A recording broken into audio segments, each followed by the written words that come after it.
cuando los dejó ir.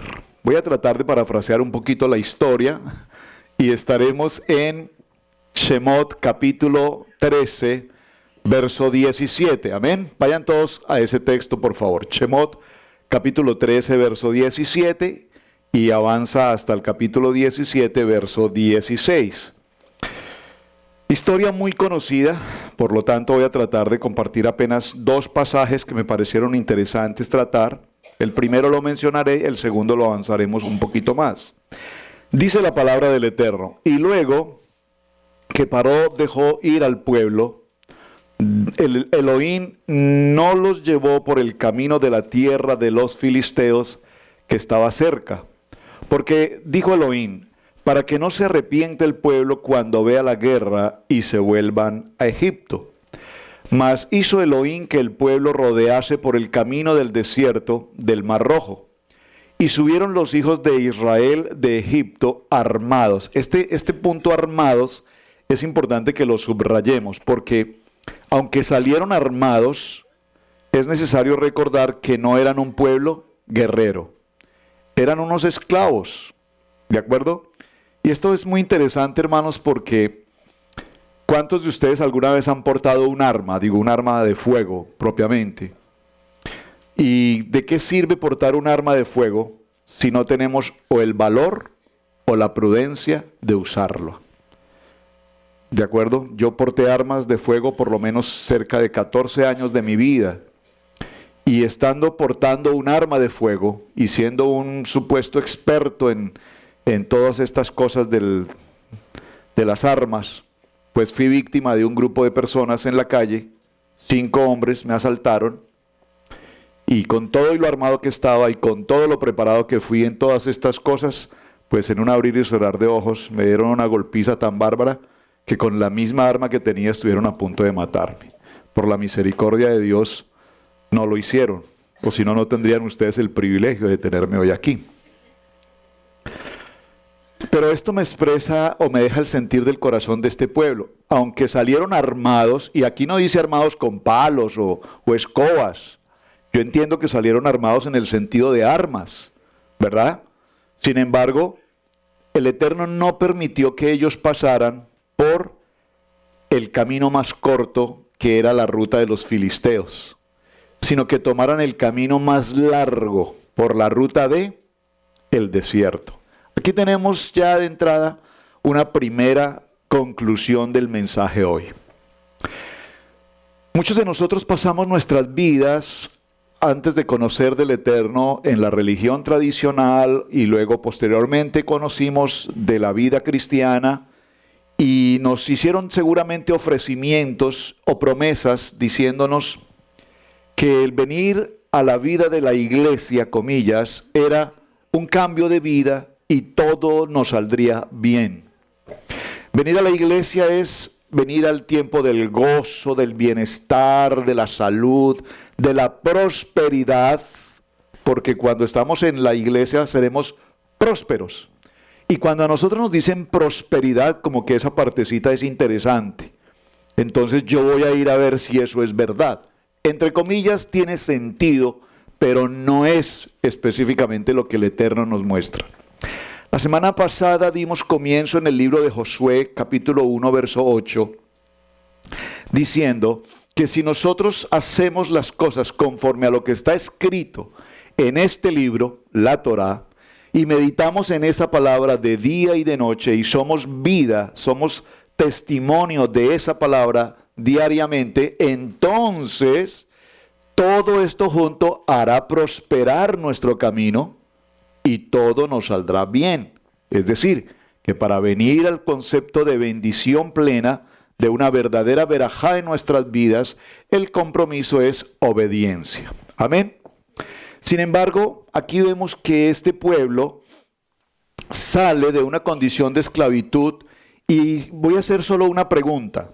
No voy a entrar al detalle de la respuesta, solo lo pregunto porque quiero saber si están al tanto de esto. ¿Por qué razón el Eterno los toma, los saca de Misraín, de Egipto, inmediatamente cuando ellos van a tomar el camino corto? Porque es que a nosotros nos gusta todo el camino corto. Usted tiene un navegador en su vehículo, ¿verdad? O en su teléfono. Usted va a hacer una ruta Cherryville-Asheville. Y yo programo la dirección. El navegador me entrega 3 rutas y te da a elegir la más rápida, la más corta o ¿cuál podría ser el otro término? O la de menos tráfico, exacto. Entonces, ¿tú cuál eliges? La más corta, porque tú piensas, son menos millas, menos gasolina. Hacemos una serie de análisis antes de tomar una ruta. Cuando tomas la ruta más corta te das cuenta que la ruta te llevó por una montaña. De hecho, lo digo porque me pasó. Me llevó por una montaña empinada, por allá por unas montañas impresionantes que nunca había transitado y fue más corta. Pero el hecho de ir en esas montañas, sube y baja y sube y baja, me significó, reduje 10 minutos de camino y me significó como 10 galones más de gasolina, por decir algo. Entonces el pueblo de Israel sale y ellos optan por el camino corto, la ruta de los filisteos, pero inmediatamente el Eterno los toma y les cambia la dirección y les dice, no, un momentico, es que por ahí no es. ¿Están captando lo que les quiero transmitir? Todo lo que hacemos en nuestra vida es el camino más corto. Llegamos a este país y aquí nos enseñan el camino más corto. Cómo hacer nuestra vida en este país más fácil, más rápida, más efectiva, solo que para hacerla así tenemos que mentir en todo lo que hacemos. Yo recuerdo, recién vine para este país hace algunos años, que el camino más corto que una persona me enseñó fue, por ejemplo, entrar a un buffet. Me dijo, lo mejor que tú puedes hacer es, entra una vez por semana a un buffet. Y de hecho me invitó a un buffet, la primera vez en mi vida que entraba a un buffet. Y había tanta comida en esos Golden Corral, usted sabe. Y el hermano venía con unos platos cargados de montañas de comida, que cuando yo vi eso dije, wow, se me quitó el apetito. Y yo soy de muy buen comer, por si no se han dado cuenta. Pero cuando vi tantos platos cargados de comida, se me quitó el apetito. Y él me dijo, hermano, tiene que comer todo lo que pueda, coma todo y repita todo cuanto pueda. Y yo me pregunté, pero pues por más que me coma 5 platos o más hoy, igual mañana tendré hambre. Pero según él, según la teoría de él, el camino más corto era comer una vez por semana como para sustituir todos los demás días. Absurdo. Me enseñó alguien que un camino corto aquí era ir a las tiendas de Goodwill en aquel tiempo a comprar ropas usadas, todo lo usado posible, porque usted puede encontrar jeans de muy buena marca, camisas de muy buena marca, zapatos de muy buena marca y todo a $1. Le incluye un poquito la pecueca, sí. Le incluye un poquito el mal olor, sí, pero eso se arregla con un poquito de jabón o desodorante. Entonces, nosotros siempre escogemos los caminos cortos para arreglar nuestra vida. Y el Eterno aquí nos dice, no es el camino corto. Los voy a llevar por un camino largo, tan largo que va a transitar durante 40 años. Les pregunto entonces, ¿por qué también el Eterno no les permitió al pueblo de Israel pasar por esa ruta de los filisteos? Hay una razón muy importante, a ver quién la recuerda. El año pasado la enseñamos. De hecho, publiqué los videos esta semana, todos espero que los hayan visto, y allí lo volví a enseñar. ¿Quién me recuerda específicamente por qué? ¿Por qué razón no los llevó? Ya sabemos que por la ruta de los filisteos no los llevó y dice que para que no vieran la guerra. Pero hay una razón más importante que eso. ¿Cuál, hermano Luchito? Dime.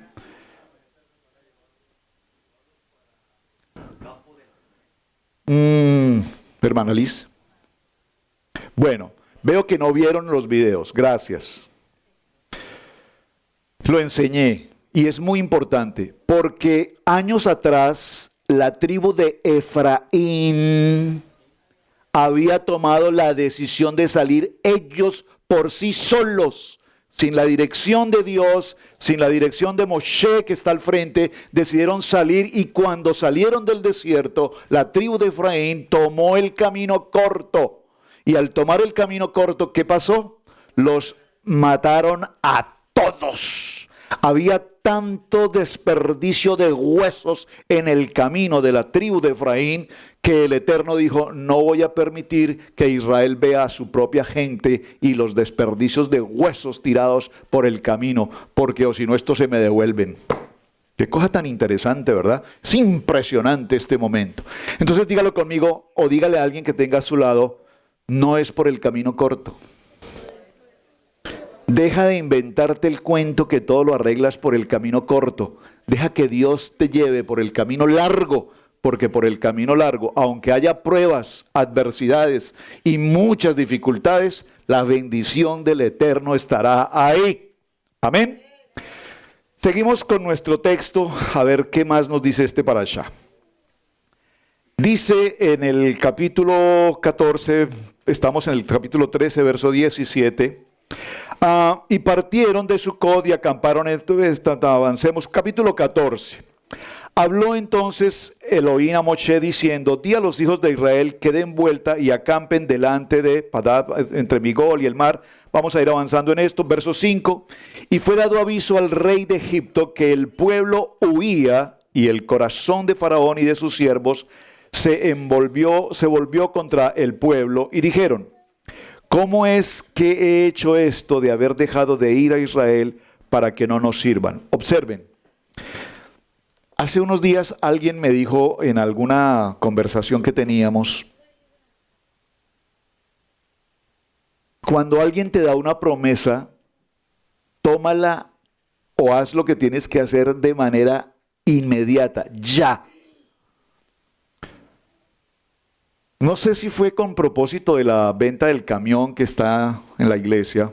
Vino una persona a comprar, estoy tratando de aplicar un ejemplo, a comprar el camión, y lo primero que hizo al pararse aquí en la congregación le dijo a Camilo: si quieres acompáñame inmediatamente al banco, sacamos el dinero y yo te lo entrego. Él tenía la total disposición de la compra. Sin embargo, inmediatamente yo le dije a Camilo: no me parece correcto ese camino tan corto. Primero, que él examine el vehículo, que lo lleve, que lo pruebe, que venía con su mecánico, que haga todas las pruebas necesarias, y después de que haga sus evaluaciones, consideremos el negocio.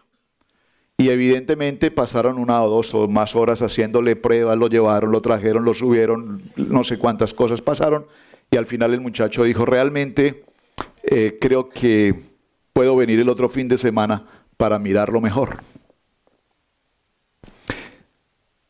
¿Qué concluye usted? Pero pastor, pues ¿por qué no le recibió el dinero de una vez? Que se lo lleve, a Dios, problema de él. No, porque el negocio se está haciendo en la casa del Señor. Y si esa persona se lleva ese vehículo y en el camino tiene una circunstancia, ¿qué va a decir? Estos creyentes toraicos además me engañaron. Entonces el camino corto no es ese. El camino corto nos trae consecuencias. Y a veces nosotros, repito, buscamos decisiones tan rápidas, pero las consecuencias son muy difíciles. Entonces en esta historia, Faraón ahora se arrepiente de haber dejado salir al pueblo. No tiene gente para sí que le trabaje.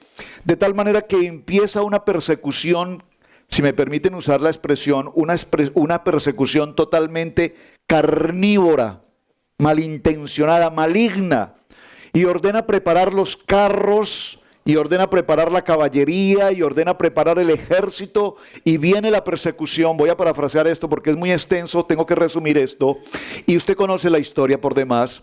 Así es que, entre tanto el ejército se prepara, Faraón al frente de la invasión, del ataque, digamos, el pueblo de Israel se encuentra ahora frente a una encrucijada, están justo frente al mar. Esa expresión allí, mar, no la voy a detallar porque hay que considerarla también. Realmente se ha considerado que no era propiamente el mar, porque se llama el Mar Rojo, que su verdadero nombre original es el Mar de Juncos. Y el Mar de Juncos, en el mar no nacen los juncos. ¿Sabían ustedes eso? Entonces, si en el mar no nacen los juncos, yo no sé qué serán los juncos, pero no nacen.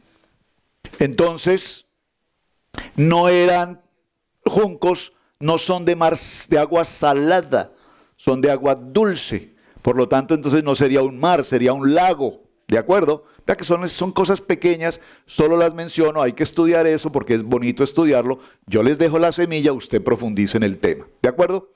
Por ahora dejémoslo como mar rojo, pero ya está hecha la salvación, la salvedad.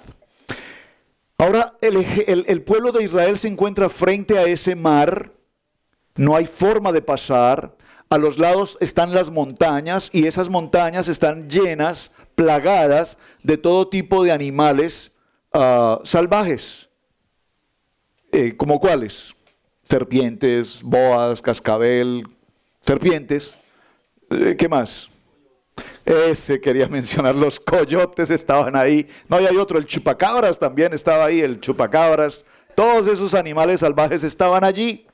Entonces no había opción de escapar hacia el frente por el mar, no había opción de escapar hacia las montañas por las fieras salvajes, y ahora, aparte de todo el problema, viene un ejército que, por favor, quiero que tengan presente, que es el ejército más poderoso de la tierra. ¿Cuál es el ejército más poderoso de la tierra hoy? ¿Perdón? El de Rusia.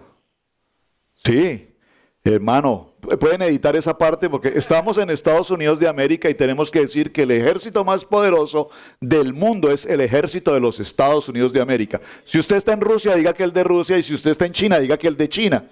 Pero definitivamente el ejército de los Estados Unidos es el ejército más poderoso del mundo. Amén.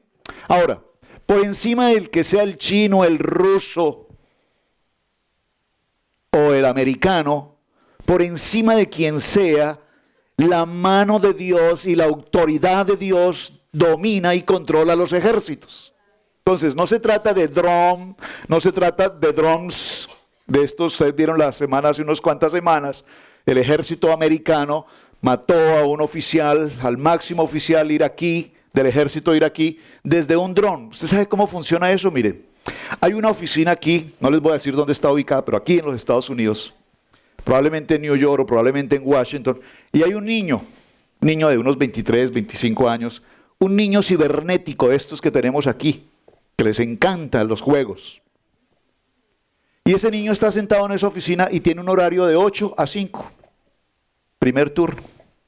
Entra, toma los controles de un juego, está frente a una pantalla y desde esa pantalla está dirigiendo un dron que se encuentra en el otro lado del mundo, sobre Siria, y tiene las coordenadas precisas del momento en que el vuelo de ese general llegó al aeropuerto y tomó su vehículo este hombre y salió del aeropuerto, y ese niño desde la nación de este país toma su juego, está jugando y dice y mata a ese general. ¿Ustedes creen que el gobierno de este país tiene algún problema en retirar de Venezuela a este señor? Si quisiera hacerlo, lo hubiese hecho hace mucho tiempo. Tanto es que vimos ahora en el discurso del presidente este año, lo vieron, ¿verdad? Extraordinario. Estamos en una economía solvente, hay fuentes de trabajo, se bajaron los precios de los medicamentos, está contra el aborto, se está permitiendo la oración en los sitios públicos. Estamos viviendo, dijo este presidente, estamos viviendo el tiempo más extraordinario como nunca se ha visto en la historia de este país. Y seguramente para muchos de nosotros podemos decir, sí, amén, es verdad, yo estoy con vida y eso es muy glorioso. Yo no sé usted. Depende cómo tú lo veas. Si tú ves la economía, o ves la salud, o ves la distracción, el parque, las comodidades, depende cómo cada quien lo vea.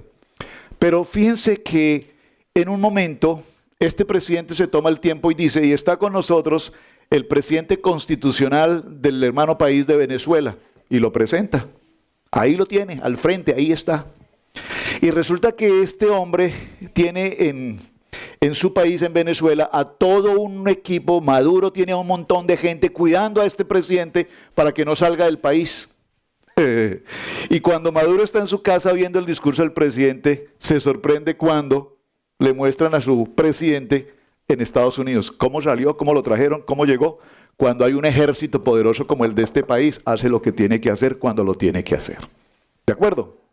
Pero por encima, repito, del poder físico humano, hay un poder que es el poder sobrenatural de Dios.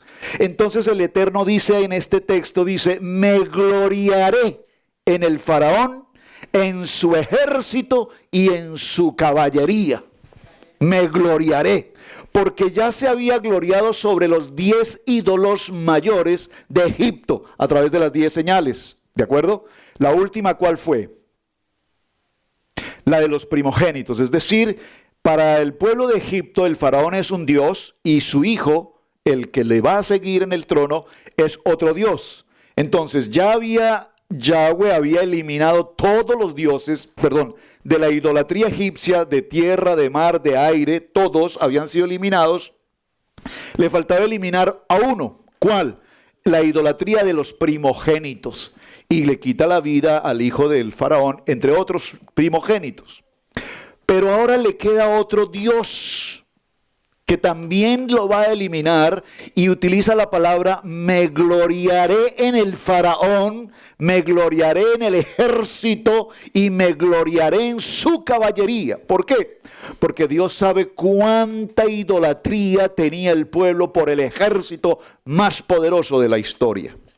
En el discurso del presidente esta semana dijo que se han invertido, creo que 230,000 millones, si no entendí bien, o billones de dólares para aumentar la fuerza y el poder del ejército aún más de este país.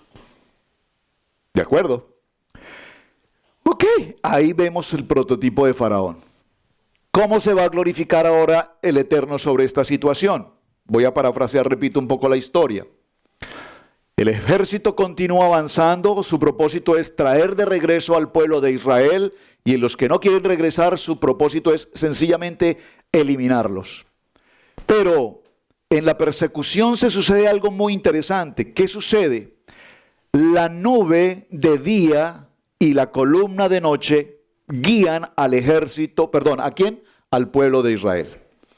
Cuando el pueblo de Israel está frente al mar y no hay opción de salida, dice la palabra que el ángel de Jehová se desplazó de la parte delantera y fue a la parte posterior del ejército y lo cubrió. ¿Qué hizo?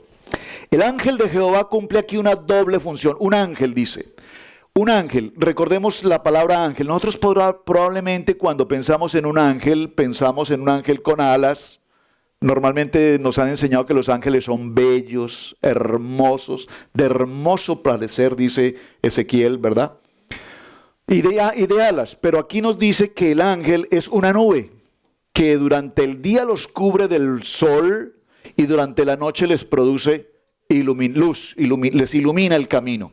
Ahora, el ángel de Jehová viene, se coloca en la parte posterior y hace dos funciones. Al pueblo de Israel le envía luz. Y al pueblo y al ejército israelí, al ejército egipcio le envía ¿qué? Oscuridad. Pueden ser tormentas de arena. Lo cierto es que el ejército no puede avanzar, no puede ver, porque el ángel del Eterno está cumpliendo su función. Y observen que dije el ángel refiriéndome a una nube, o refiriéndome a un viento, o refiriéndome a una tormenta. El ángel puede ser lo que Dios quiera que sea. Ustedes recibieron la gematría que les envié esta mañana, ¿verdad? Y les dije, Elohim y naturaleza. En el principio Dios creó toda la naturaleza. Si Él la creó, Él es autónomo y autoridad sobre toda la creación, ¿de acuerdo? Entonces Él puede convertir una fuente de agua, puede convertir una zarza que no se quema, puede convertir a un ángel en una columna de fuego o en una columna de nube. Y aquí vemos claramente cómo la Biblia lo describe. Pero aquí pasa algo extremadamente importante. El ángel del Eterno, mientras el ejército está avanzando en la noche, lo enceguece, le da oscuridad, no le permite avanzar. Pero a su vez, el ángel del Eterno lleva consigo las cajas de herramientas, ¿verdad? ¿Cuáles serán las llaves más comunes, hermano Lucho? Yo de mecánica, pues, me imagino una 316, ¿cómo se llaman? ¿Cómo? Un ajustable, una alemana, un 316, y empieza el ángel del Eterno a desarmar las carretas. Usted sabe ahí, y desarma las carretas y los jinetes avanzan y repentinamente las ruedas empiezan a volar para un lado, a volar para el otro y los carruajes, los tanques de guerra del ejército más poderoso del mundo se empiezan a desarmar sin entenderse cómo puede pasar esto. ¿Están conmigo? Entonces, si en un caso de una guerra, vean ustedes qué pasa con Israel hoy, lo bombardean cada segundo del día. Miles de misiles son enviados permanentemente a Israel.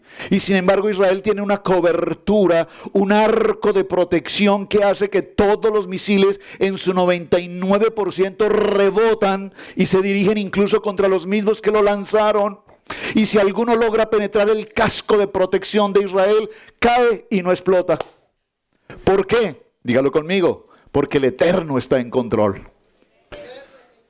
¿Vamos bien? Entonces, sigamos con la historia. Esta gente estaba ensimismada, no pueden avanzar, los carros empiezan a desarmar. Y esto se sucede durante la noche. Pero dice el texto bíblico, dice, y Elohim envió un viento del este. Miren, usted tiene que analizar ese punto. Un viento del este, ¿qué significa? Un viento del este, ¿qué significa? Bueno, poder, está bien, pero ¿por qué no dice un viento del oeste? ¿O por qué no dice un viento del sur o un viento del norte? Que la Biblia nos habla de los vientos, vientos del norte, vientos del sur, vientos del este, vientos del oeste. Pero aquí nos dice, envía un viento del este. A ver, dígame, la mano derecha. Pero, ¿qué tiene que ver que sea del este? Bueno, vas bien con la respuesta. Dale, hermano, ya tienes media porción de carne ganada hoy, hermano. Sigue, la tienes. Cuando nosotros estamos en este Shabbat y nos colocamos nuestro talí, ¿qué hacemos? Nos colocamos en dirección ¿a dónde? Al este. A Jerusalén, al este. Muy bien. ¿Lo están captando? No nos coloca en dirección ni al oeste, ni al sur, ni al norte. Nos coloca en dirección al este. Porque del este viene un viento recio. ¿De dónde viene? Dígalo conmigo. De la tierra prometida. De Jerusalén. ¿Están conmigo? Viene ¿lo captaron? Por eso la Biblia aquí puntualmente nos dice un viento del este. Porque nos está indicando que hacia donde ellos van es a una tierra que fluye leche y miel. Porque yo les prometí esa tierra.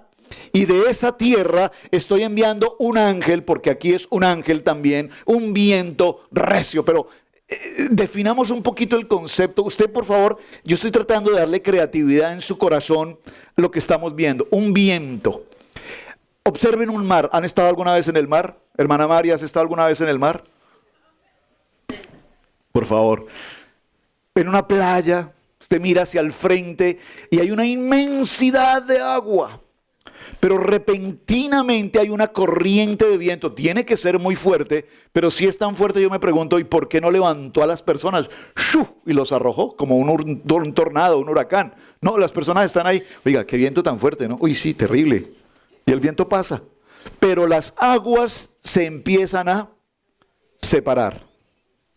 Se empiezan a separar y a su vez forman un camino. Esto está sucediendo durante la noche.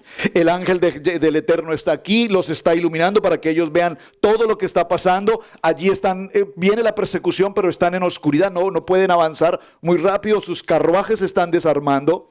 Entonces, en esta historia, el momento de la angustia y el temor que ellos tienen, dice la Biblia que estaban en un gran temor, aunque tenían armas, estaban en gran temor. ¿Por qué? Porque no eran guerreros, no eran hombres de guerra, no eran hombres de lucha, eran esclavos. Entonces, cuando nosotros tenemos temor y aún tenemos armas, es porque no sabemos usar las armas. ¿Me captaron esto? Lo voy a repetir y lo voy a decir mejor en un español más espiritual. Cuando tú estás pasando por un tiempo de dificultad, por un tiempo de contrariedad, por un tiempo de de circunstancia espiritual, tienes las armas. ¿Cuáles son? La palabra. Pero si tú no sabes manejar la palabra y no puedes tener una guerra espiritual y no puedes combatir a un enemigo con el poder de una palabra, entonces tú dices, Señor, así como dice tu palabra, no sé dónde lo dice ni sé cómo dice, pero así lo dice. Entonces no estás ganando nada. Estás peleando una guerra sin sentido. ¿Están conmigo? O como dice la palabra, el que madruga Dios le ayuda. Sí, pero es que eso no lo dice la Biblia. Entonces estás repitiendo cosas que ni siquiera tienen sentido. Y el enemigo se burlará de ti, tomará control de tu vida y te hará pedazos. Porque aunque tú creas tener tu Biblia y tu palabra, si no tienes tu palabra viva marcada en tu corazón, de nada te sirve. Este pueblo está en esta situación. Y me gusta la palabra porque dice que es el momento en el que Moshe clama al Eterno. Padre, Hashem, ¿qué hacemos? ¿Qué hago? ¿Por qué nos trajiste hasta aquí? Dame la dirección, indícame qué hacer. Y le da la respuesta más maravillosa de todo el texto bíblico. Y le dice, ¿por qué clamas a mí? ¿Por qué clamas a mí? ¿Qué tienes en tu mano? Pues una vara. ¡Úsala! Si tienes una vara que te entregué y es una vara que tiene poder, el poder mío está ahí, ¿por qué no la usas? Porque no sabía. Toma la vara. Y él hace un intento y toma la vara y dice, mar, ábrete. Y no pasa nada. Hasta que llega un momento en el que él entiende que la autoridad que el Eterno le ha delegado tiene que saberla administrar, tiene que saberla manejar. Hay un predicador muy famoso, no voy a dar su nombre, que sana, ustedes lo ven en los canales de televisión, sana paralíticos, sana enfermos, sana esto, sana ciegos, sana, levanta, hace miles de cosas y la gente lo aclama y la gente lo aclama. Oh, maravilloso el estadio, miles de gentes están allí. Lo invitaron ahora, lo llamaron para que fuera a China a que sanara el coronavirus ese que hay. Y dijo, ¿para qué? Para que yo me infecte. Todo es una magia, todo es una ilusión, todo es una ignorancia, todo es una manipulación. Pero nunca va a un hospital a orar por un niño que se lastimó, que está pasando por una enfermedad cualquiera que sea. Porque sabe que realmente lo único que está haciendo es burlándose de una palabra. Y lo más grave no es que se burle de una palabra, lo más grave es que la gente es tan ignorante que permite que se burlen en su propia cara. ¿Por qué clamas a mí si yo te he dado la autoridad sobre tu vida? Y la autoridad no se le dio a uno, lo ha dado a todos, tenemos una autoridad. ¿De acuerdo? Y en el momento en que se produce este proceso, todo está concatenado, viene el viento, el ángel está aquí, la luz está para allá, la oscuridad está para allá, los animales están esperando que alguno de estos se salga a la montaña para devorarlo. Todo está, el caos, todo está completo. Pero dice ahora la Biblia que cuando el viento del este sopla, el mar se empieza a separar y las aguas se empiezan a convertir en paredes. Aquí dice, se endurecieron las aguas, se congelaron, las aguas se convirtieron en muros. Si voy al Midrash, que creo que no tengo el tiempo de hacerlo hoy, que lo estaba leyendo, qué cosa maravillosa esto. Dice que el muro, en la medida que se iba congelando, vean un poquito la escena que tienen allí, en la medida que el muro se congeló y se convirtió en bloques, témpanos de hielo, dice que ese muro a su vez producía figuras, colores, era algo hermoso. Es más, dice el Midrash, esto es un Midrash, no lo tengo en el pasado, en el mensaje, en el texto bíblico, solo lo menciono. Dice que incluso no era un solo camino como lo vemos en esa escena, sino que eran 12 caminos por los cuales transitaba cada una de las tribus, tenían su propio camino VIP para que avanzaran. Y ellos se podían ver del uno al otro, de un camino al otro lado, cristalino completamente, es agua cristalina, y se podían observar de un lugar a otro. Dice incluso el Midrash que es tan impresionante que si tenían sed, los muros están congelados, es decir, usted toca esto y es un témpano de hielo, pero dice que si tenían sed, ellos pasaban su mano entre el témpano del hielo y podían tomar el agua. O sea, ¿cómo podía pasar eso? Es interesante, ¿verdad? Dígalo conmigo, porque Elohim lo hizo. Esto no lo puedes ver ni entender si no es por el emuná de la creación de Elohim en el tema, ¿de acuerdo? Ahora, avanzan, cruzan al otro extremo, pasan no sé cuántos, 600, otros dicen 1.000.000, otros dicen 2 millones, otros dicen 3 millones, etcétera. Otros dicen que fueron también muchos los del pueblo de Israel que quedaron atrás, que nunca decidieron salir. No vamos a entrar a esos detalles, son temas que vale la pena considerar. Pero lo cierto es que aquí va un pueblo que decidió creer, un pueblo que decidió avanzar, y pasan en seco hasta el otro lado. Cuando el ejército logra llegar hasta este punto y ven que el pueblo de Israel ya se encuentra al otro lado, este ejército y el general, que es el faraón, da la orden y dice: sigámoslos. Por favor, lo dije en plural, amén. Sigámoslos, y todos se involucran en la persecución. Pero aquí hay un tema interesante, hermano Miguel, tú que conoces de caballos, ¿cómo se llama? De admaestrar, de domar caballos. Una pregunta: ¿los caballos con facilidad entran al mar? ¿Por qué?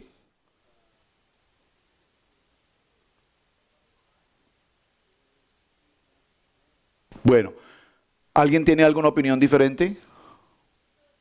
¿Qué dice? ¿Los caballos entran al mar?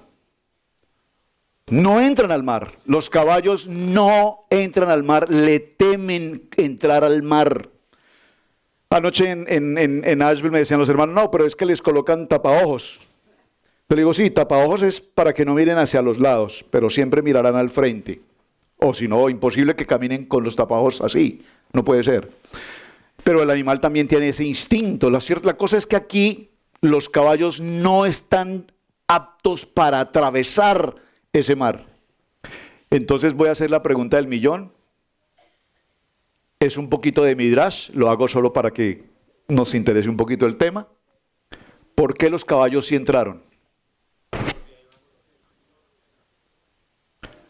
Una respuesta muy espiritual: porque el Señor les ordenó a los caballos entrar. Eso es emuná.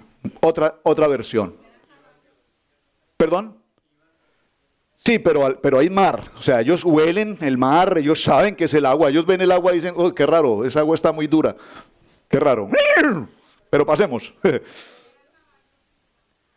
Eran caballos entrenados para la guerra, pero para la guerra en el mar, un caballo guerreando en el mar.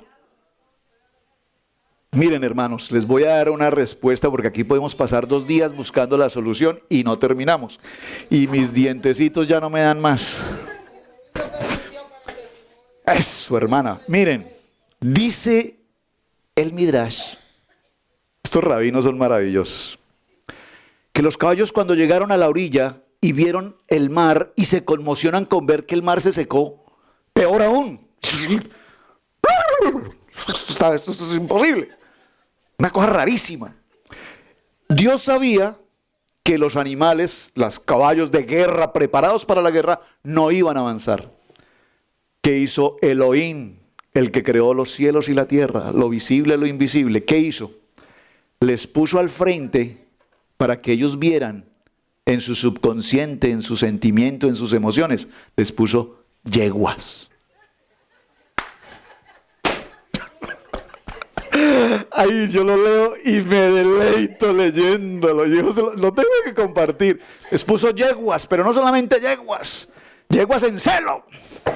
Y esos caballos llegaron al frente y miraron al río. No me importa que esto sea el mar, no me importa que ese hielo esté ahí. ¡Para adelante! Somos guerreros, somos valientes. Sé que no se les va a olvidar nunca. Los caballos avanzaron. Y Elohim tomó el control, claro, Elohim está en control, está bien. Pero miren lo interesante del análisis. De lo contrario, los caballos no avanzan. Qué interesante, ¿verdad? Por eso esto es lo que me gusta del estudio del Parashá, que nos lleva a pensar algo más. O sea, nosotros leemos el texto y lo pasamos tan desapercibido, pero el texto tiene muchas preguntas. Preguntas. Entonces los caballos avanzan y voy a terminar esta historia tan simple acá. Es que finalmente cuando ya están a la mitad del recorrido, entonces la columna de fuego ahora, ¿qué hace? Avanza y derrite los témpanos de hielo.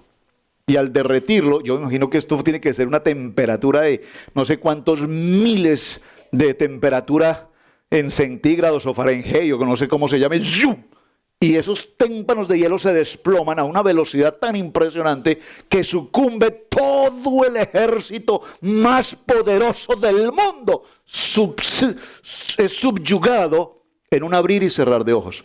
Repito, independiente de que el ejército más poderoso del mundo sea América, Rusia, China o lo que sea, no hay un ejército más poderoso que la autoridad de Dios sobre la tierra. Por muchos portaaviones, por muchos drones, por muchas bombas atómicas, Dios tiene el control. ¿Por qué clamas a mí? Te pregunta hoy el Eterno. ¿Por qué tú clamas a mí frente a esa crisis, frente a esta situación, frente a esta adversidad? ¿Por qué clamas a mí si yo te he dado el poder para que seas tú, a través del poder de mi palabra, que llama las cosas que no son como si fueran? Yo lo he enseñado tantas veces, hermanos. Usted recibe su cheque de fin de semana o de semana, no sé cómo se llame, o su quincena o como se llame, y usted mira el documento, y cuando mira el documento usted lo primero que mira es el valor, y cuando ve el valor dice, ay, ¿qué hago con esto? Si pago la renta, no pago la luz. Si pago la luz, no pago el agua. Si pago el agua, no pago la luz ni la renta. Si pago la renta, no pago ni el agua, ni la luz, ni el celular. No, yo primero pago el celular porque yo sin Facebook no me puedo quedar. No sé, cualquier parecido es algo. Sarita. Blanquita disfruta. Bueno, entonces, ves tu documento y lo primero que tú respiras es, no me alcanza. ¿Por qué? Porque tu manera de pensar te lleva a vivir en una condición de no puedo, de no tengo, de no me alcanza. Pero si tú recibes tu documento y lo tomas y le dices, Padre, yo sé que esto tú lo puedes multiplicar al 1000%, y esto poco que sé que es, lo voy a rendir y lo voy a administrar adecuadamente. Yo sé que tú estás conmigo. Y sé que yo no necesito la prosperidad del mundo porque yo tengo la prosperidad de tu palabra. Y hay una diferencia del cielo a la tierra. Entonces nosotros nos ocupamos con las 40, con el part-time, con esto, con lo otro. Y el contrato y el negocio y vamos y hagamos y esto y lo otro. Pero no estamos a cuentas con Él. Entonces, si no estamos dependiendo de Él, somos el modelo del ejército, somos el modelo de un pueblo que sale de Israel, que sale de Egipto, que sale en bendición, que salen bendecidos, entre comillas, por el faraón, porque el faraón los envió y les dijo, váyanse, ya no los quiero ver aquí, vayan. No le dijo los bendigo, pero les dijo que les vaya bien, o sea, los bendigo. Y aparte de eso les dieron,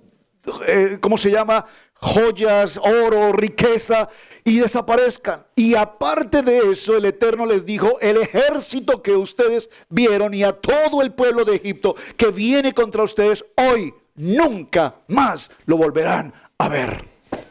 Es decir, que ya el Eterno le había establecido al pueblo de Israel que Él iba a tomar el control sobre el asunto.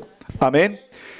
Finalmente, Moshe le habla al pueblo y después de toda esta historia, ustedes saben, pasan al otro lado y en el recorrido se presentaron muchas quejas. ¿Y por qué nos trajiste, Moshe? ¿Por qué nos traes a morir en el desierto? ¿Por qué no nos dejas mejor donde estábamos, allá en medio de toda la crisis, en medio de todo, pues ahí comíamos, ahí dormíamos? ¿Por qué nos traes a pasar esto? Y empieza el tema de quejarnos y quejarnos y lamentarnos y quejarnos. ¿Vamos bien hasta ahí? Avancemos un poco más. Hay una pregunta del millón que voy a aprovechar para contestarla porque los hermanos de Asheville anoche quedamos inconclusos en la pregunta, así es que se las voy a contestar. La pregunta es, ¿Murió el faraón o no murió el faraón? ¿Quién dice sí? ¿Y quién dice no? Vean las dos posiciones. La primera posición de muchos rabinos es que no murió. ¿Por qué? Porque Faraón dijo, el Eterno dijo, me voy a gloriar en Faraón. ¿Y cómo se podía gloriar en Faraón? Ya le había quitado absolutamente todo. Riqueza, etcétera, familia. Ahora le había quitado lo que más guardaba y cuidaba, su ejército. Lo deja solo, desprotegido. Y me gloriaré para que el pueblo de Egipto sepa que yo soy Hashem, el Dios Todopoderoso. Entonces, algunos rabinos dicen, Dios le permitió la vida al faraón para que él viniese de regreso y testificara lo que había pasado y que la gloria le pertenecía a Hashem.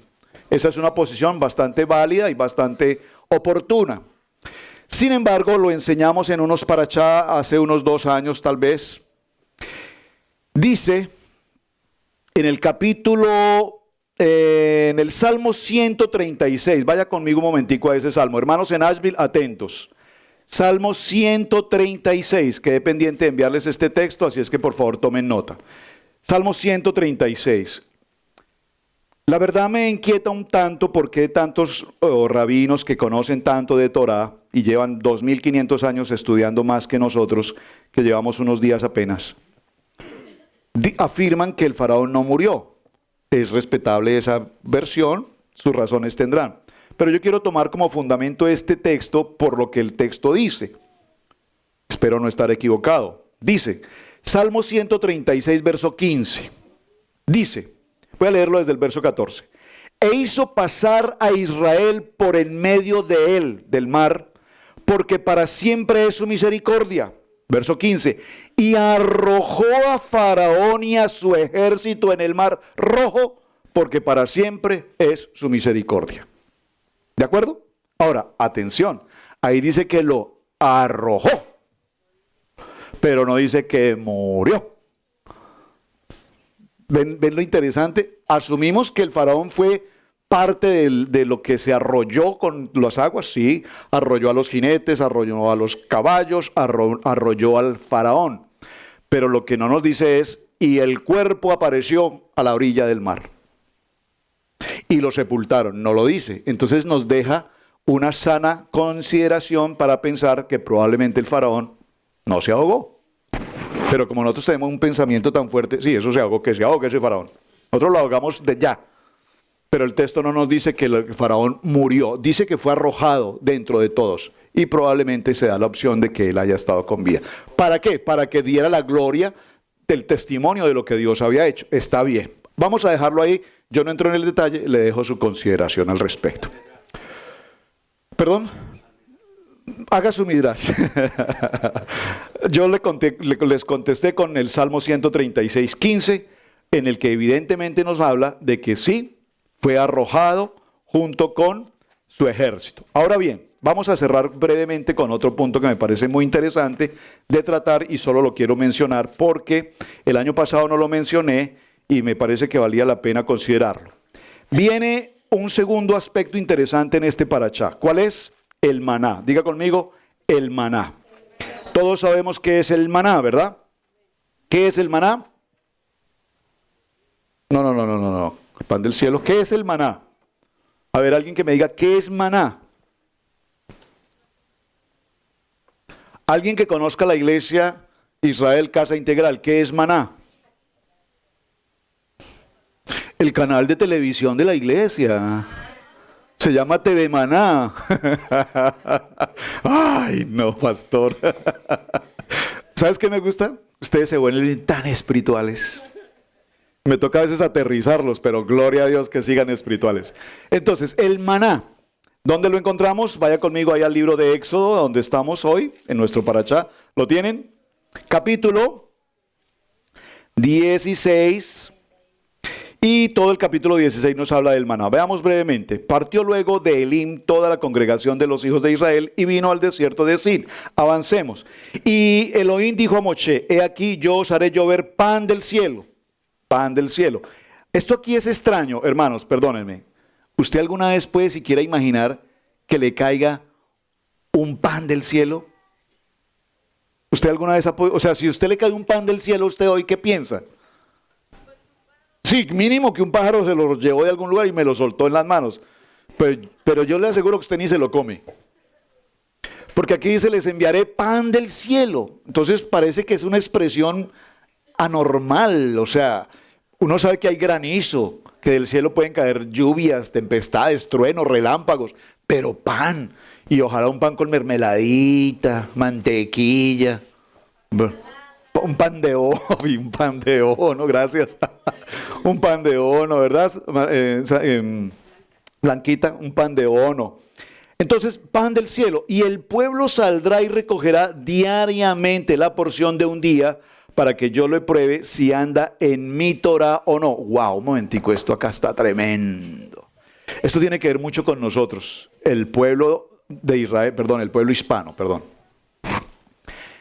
Les voy a enviar pan del cielo. Salgan y tomen una ración por día. Si a usted le dicen, vaya a la bodega de depósito acá de materiales, vaya, y le regalo el piso que usted escoja, como lo quiera, de madera, de, ¿cómo se llama el otro piso? ¿Perdón? Bueno, baldosa, cerámica, no, ese que es de este que tenemos acá. Laminado, ese, escoja piso laminado, piso de madera, piso de plástico, PVC, escoja una porción para un cuarto. Y usted se lleva el camión, pastor, présteme el camión de la iglesia, que me voy a traer 8 pales de piso. Le dijo, no, pero es que el Señor le dijo que para un cuarto, 3 cajitas, así, chiquitas. No, pues es que yo tengo que aprovechar, pastor, porque es que esta oportunidad no la dan todos los días. Yo me traigo lo que le quepa el camión, yo lo traigo. Y el Eterno dijo, los voy a probar a ver qué tan obedientes están con mi Torah.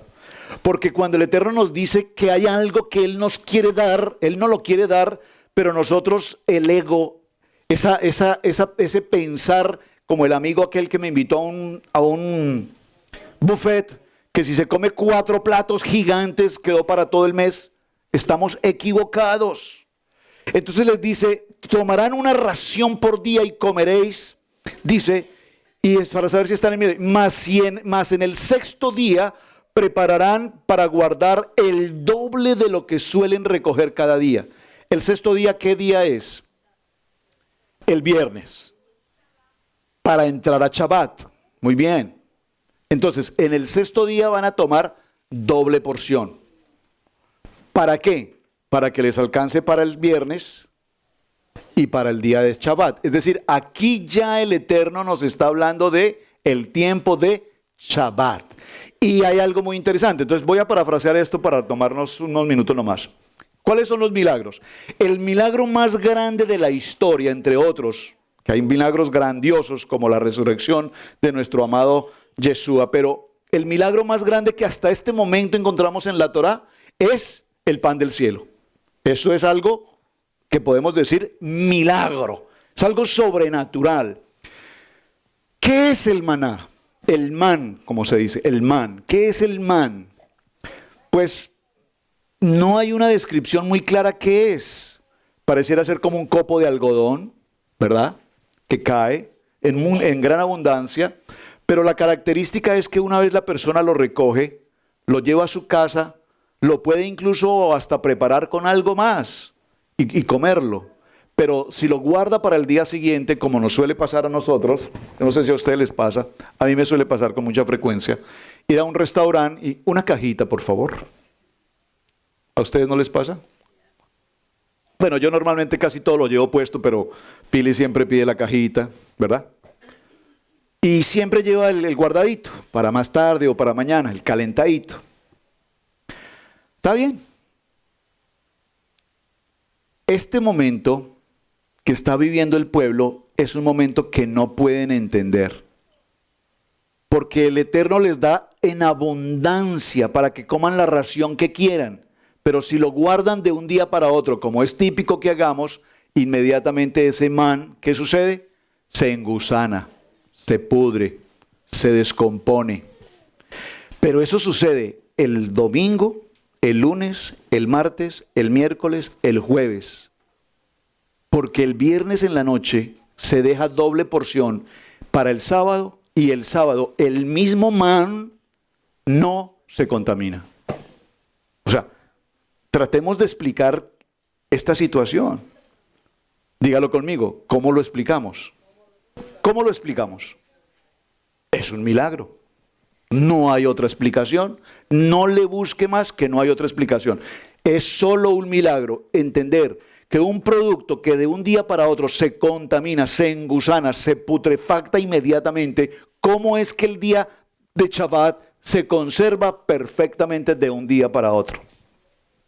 Es interesante porque ese maná estuvo presente durante 40 años.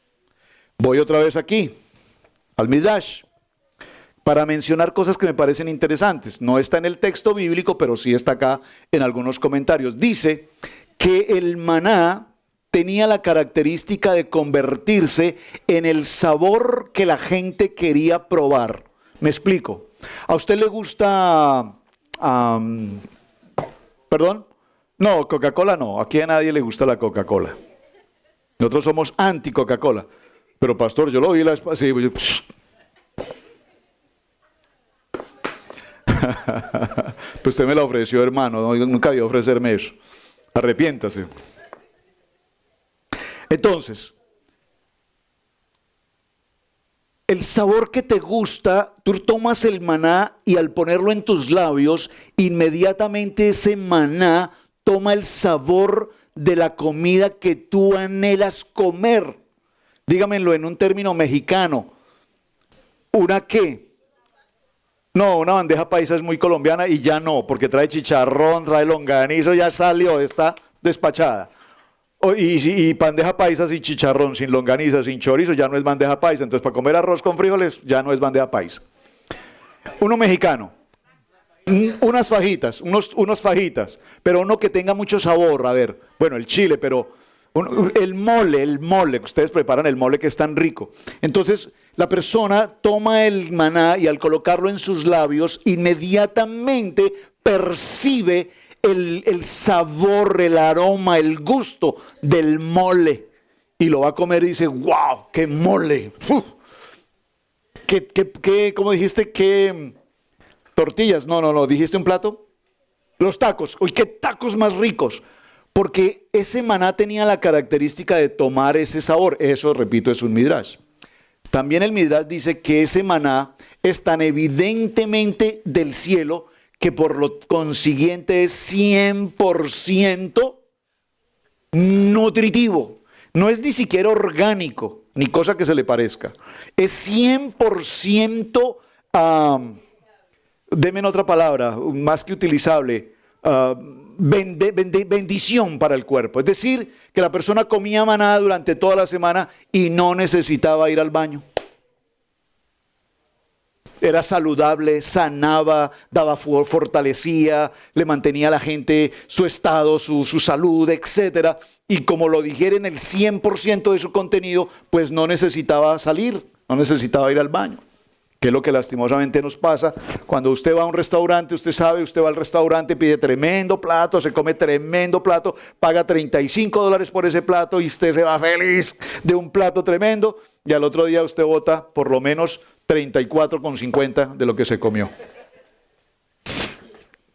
Dijo ayer una persona, yo voto el 35 completo, pastor. O sea, no digerimos nada, porque son alimentos procesados, alimentos que realmente no nos nutren. Pero nosotros pensamos que tener el estómago muy repleto es lo que nos hace tener una buena alimentación. Este maná no nos hacía pasar por ese proceso, pero sí nos daba el 100%. Entonces, lo que quiero que tengamos presente es, dígalo conmigo, yo sé que mi Redentor vive y Él es mi proveedor y el maná viene del cielo. ¿De dónde viene tu maná? ¿De dónde viene tu alimento? ¿De dónde viene? Entonces nosotros pues cumplimos una labor linda a través del Food Bank y prestamos un servicio social para que las personas reciban ese alimento. Y cuando lo recibimos, yo entiendo que la persona que lo necesita lo recibe porque ese es el maná del cielo que Dios tiene para la persona. ¿Me explico?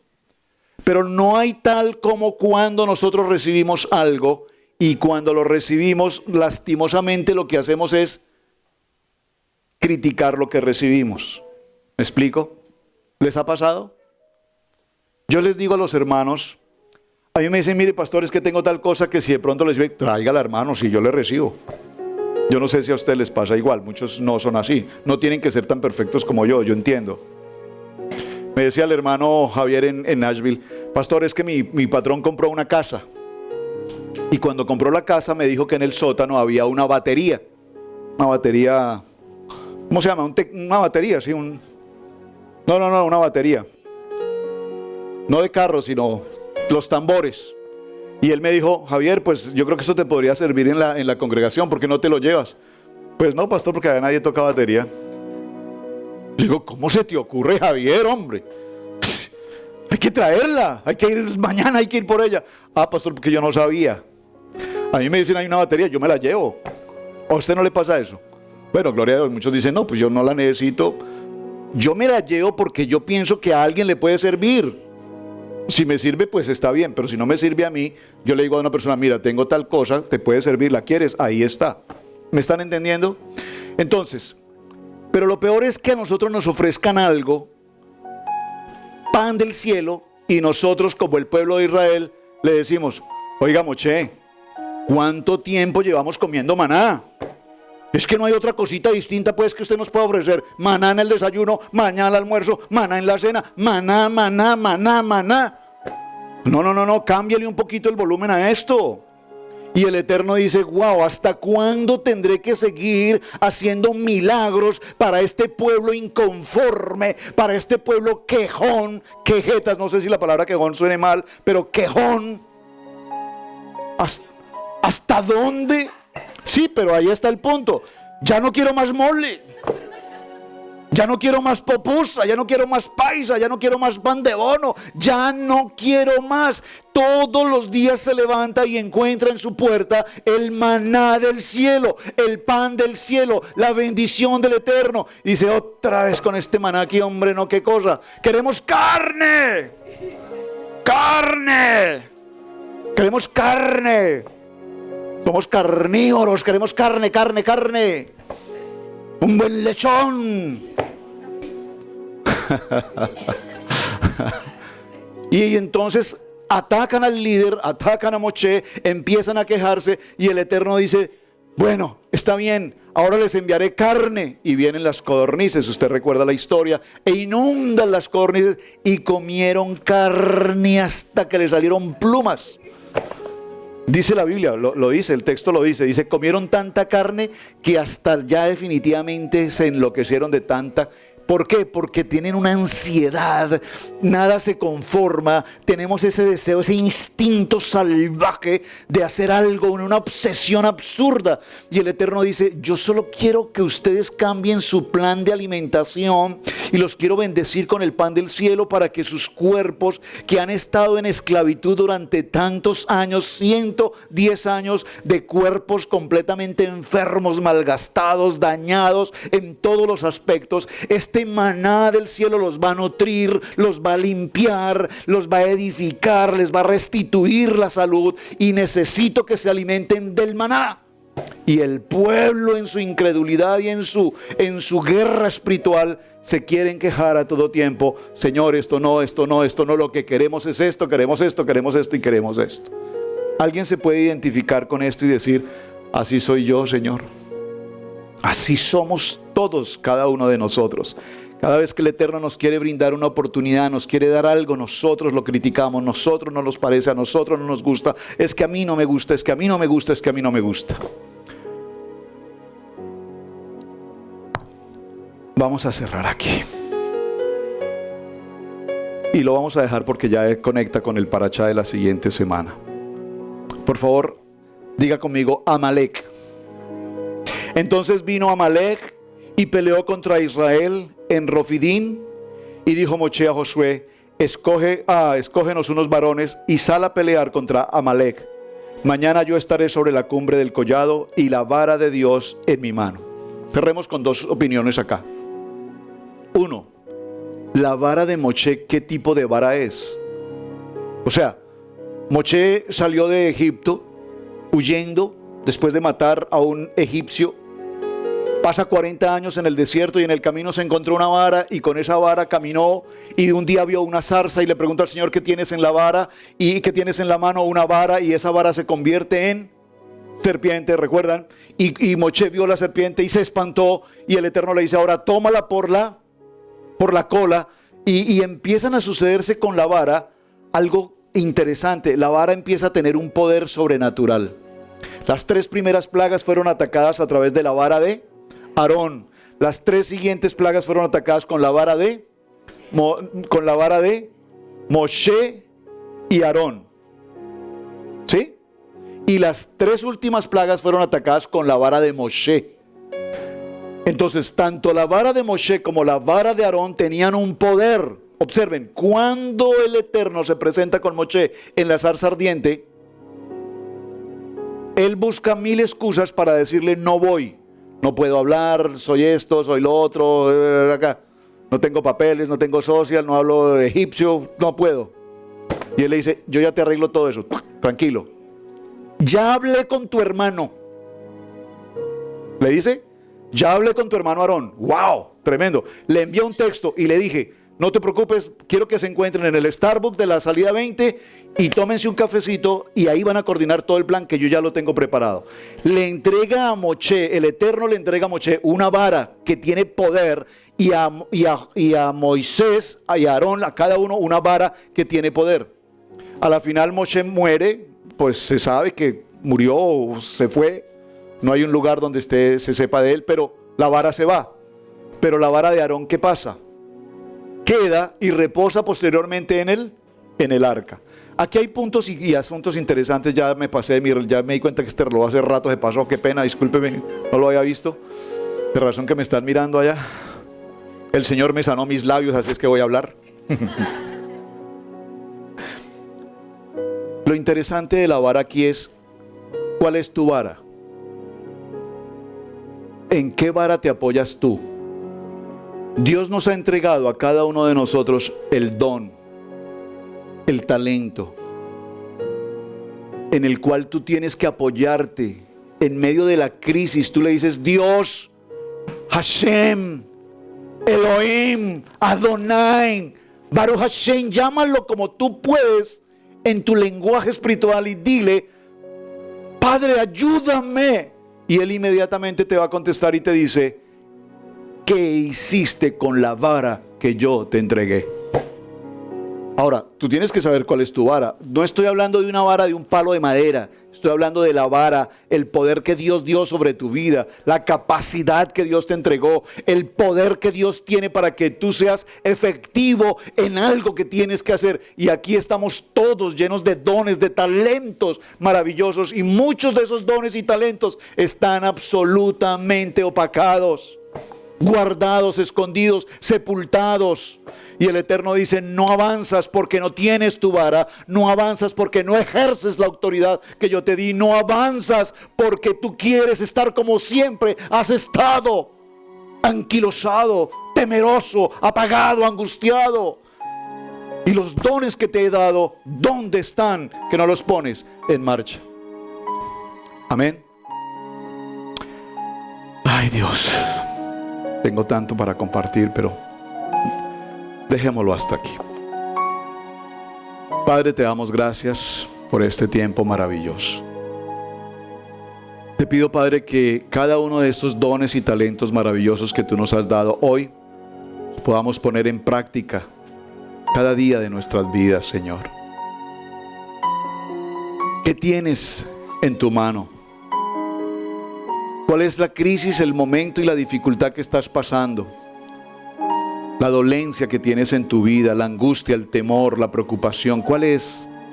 Cualquiera que sea, el Eterno hoy te dice: avanza, porque te he entregado una vara que hará abrir el mar, romper completamente el esquema de la ciencia y de la naturaleza, porque yo soy Elohim, el creador de toda la naturaleza.